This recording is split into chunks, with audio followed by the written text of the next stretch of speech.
And we're here to say that we're very proud of what Deputy Coutrip did yesterday. He saved a man's life. I was out in the pond here, and we can't say how proud we are about what he did. He risked his life, and it's an opportunity that our profession doesn't get very often, but we always step up to that task. So this is Deputy Colin Coutrip. Hello. How are you, Deputy? Can you just spell your name and... My first name's Colin, C-O-L-I-N, last name Coutrip, C-O-U-L-T-R-I-P. All right, well, take us through, once that 911 call came and you got here, what happened? Sure. So it was just a typical day on second shift. A couple of squads were sitting in the general area when the call came out. 3 or 4 squads all responded to this due to the gravity of the situation and the severity of it. With it being so cold, night was falling, it was already dusk at that point. 3 other cars were on scene. We had a rescue squad on scene as well, and they're trying to figure out how it would be possible to get one of us out there to save them. At the time that we arrived on scene, a citizen notified us that he was already in the water for approximately 15 to 20 minutes, and in that time span he was seen to begin to struggle even more than he already was. And then his physical appeared to go for the worse, as in like he would become more tired. And so we knew we kind of had to do something instead of waiting for people that were properly geared up in rescue equipment. At that time I went down to the lake shore and observed a canoe at one of the neighbors' houses. I grew up on a lake. I had some experience growing up. I've fallen through myself. I knew every second counts when it's this cold, and every minute will actually feel like 10 minutes, 30 minutes. So every second counted now that he was in for 20 minutes. We couldn't wait for rescue, so I took the canoe out, pushed myself out there, and once I was about 5 feet away from the gentleman, I tried to coach him while I was still up on the ice with the canoe. Tried to coach him to save himself and get himself up onto the ice. He attempted to do so, but in doing so, he broke the ice underneath the canoe that I was in, and the canoe and myself went into the water with him. In the water, I was able to try to lift him up and talk him into getting into the canoe on his own, which he was not able to do so. At that point, I was able to balance myself in the canoe while standing up and lifting the gentleman up out of the water and into the canoe. Once we're in the canoe finally, we're all out of the water, the gentleman starts to relax, realizes the gravity of the situation, and attempts to stand up in the canoe. Anybody in the canoe knows that once you're standing up in a canoe and not taking care of your balance, you're most likely going to go over, and that's what we did. We both end up capsizing over. I swam over to the edge of the ice where the ice and the water met, pulled myself up onto the ice, and once I got myself out of the water, turned back around and went over to the gentleman still in the water, who was now in the water for the second time. And looking at him, I got his attention again and got him to calm down for as best as he could due to the gravity of the situation he was in for a second time. This time he was able to listen to my instructions, spread his arms out over the ice, try to bend at the waist to get your chest over the ice, to kind of dissipate your weight over the ice, and start kicking like you're swimming as hard as you can. And thankfully, this time around, he was able to get himself up onto the ice. And while up on the ice, we just had him remain laying on his stomach or on his back while one of the rescue divers went out over onto the ice, latched onto him, and the rest of the deputies and rescue personnel were able to pull him in. What was he doing out there? He was out for a nice evening of ice fishing. How thick is the ice there? On shore, maybe an inch. Out where he was, maybe 2 to 3 inches at best. Is that safe for ice fishing? No, not at all. I'm not an expert in ice fishing or ice thickness, but you need to wait.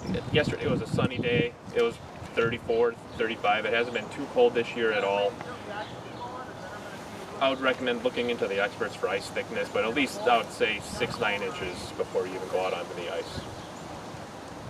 There's your canoe out there right now. So that is our canoe out there still. It's just the memory of last night. Did a neighbor show you the canoe, or did you just see it and grab it? How did that? The neighbor right behind us next door, he was out in his yard, and as we were pushing out, he came out with a paddle so we could hopefully use the paddle to bring us back in. But with all the ice, the canoe wasn't able to puncture through all the ice like an icebreaker or anything, so we're kind of stuck out there until we capsized. Were you able to like slide it over the ice at first, or did it go through right away? Initially, yeah, I pushed myself out on top of in the canoe and Yep. kind of skidded across the ice. And we remained afloat on top of the ice. And then once we were out in front of the gentleman, that's when we broke through and got us into the canoe and water rose. What was your first thought when you saw him stand up? You knew that. I knew it was going to be a cold night. I tried to keep our balance, but he was a bigger gentleman, taller, and I just couldn't counter his weight. So you had been skidding the canoe across the ice. It breaks through. Is he in? He's still in the water at this point. Okay, so it breaks through. He's in the water. You're close enough to him that you're able to get him in at that point? Correct, yeah. So once the ice breaks underneath the canoe, I paddle up closer to him, and he's right in front of the canoe on the side well of it. And that's where I try to coach him up to lift himself into the canoe by putting his arms on the other side of the canoe so he's not pushing us down and into the water. And that end works, we just lifted him up into the canoe. And then Well, like with your arm? Yeah. Oh, okay. then he stands up, it capsizes. You swim back to shore. Swim back to the edge of the ice in the middle. Oh, out just there. the ice, but you're still pretty far out there. Yep, right next to where that canoe is still. Okay. And then you're able to stand on the ice or lay on Crawl, like lay on my stomach and back, Okay. flipping back and forth. And then I spun back around and was able to talk to the gentleman and get his attention. And he was able to get his bearings and calm down a little bit. And he was able to successfully self-rescue himself. So he joined you kind of laying down on the ice Correct. there? Okay. All right. And that's when the other team came and brought you guys back to shore. Correct. Okay. And that's a situation where you kind of have to act and think quickly. What were you feeling when that was happening? And then have you heard from him since this happened? I haven't heard from him yet. I grew up on a lake myself. Being a kid, you always do dumb things. I've done it before. I've fallen into the ice. And so I kind of knew the gravity of the situation because I've only been in the ice for 30 seconds at most, but that alone felt like 5 minutes. So every second counted, and I knew how painful he was going to be in, and waiting any longer, you don't know what's going to happen. If he's going to lose all of his strength and potentially go under, and then now we're trying to find him underneath the ice. Colin, do you have any idea how deep it is there? Where we were, it was about 6 feet deep, or chest height. So at points. when you got out to him, how deep was he in? When I went in, it was up to my shoulders, so 5.5. Okay. Out a little bit further where he initially went in, it could have been 6, 7, 8 feet. Okay. Was the man from this area? Yes, he's a local resident from the neighborhood. So he apparently wasn't all that familiar with ice conditions this time of year. Apparently not. So were your feet touching the bottom?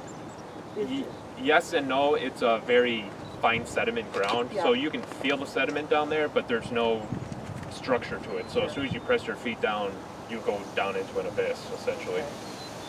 How old this person was? I believe he was 57. How does it feel just knowing that you were able to potentially save this guy's life? It was just a community effort. The community neighbor called it in without his help, or any of the other community members that came down and gave us the resources, or in all the other deputies and the firefighters and rescue members. I just happened to be the one out on the ice, and everybody else assisted me in getting them up and out. So there was other deputies here? Yeah, there's about 3 or 4 squads. A couple of them had 2 people inside them. So total deputies, approximately 6. Were they urging you to not go out there, or? No. No. So how was the decision made that you were the guy that was going to go out there? It wasn't really I just went. Okay. The other deputies were standing on a pier trying to talk the man and keep him calm, and I just happened to find the canoe and went for it.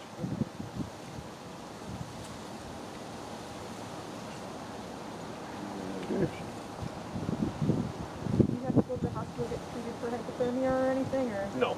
just went back to work? Yep. Went, changed my clothes, took a hot shower, and then came back to the road.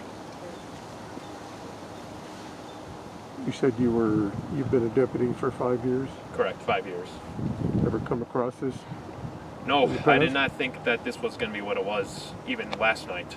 I thought it was maybe somebody just kind of like on shore, maybe fell in through the sidewall and the shore baseline, not somebody out into the middle of a pond actually struggling for the extent of time that he was.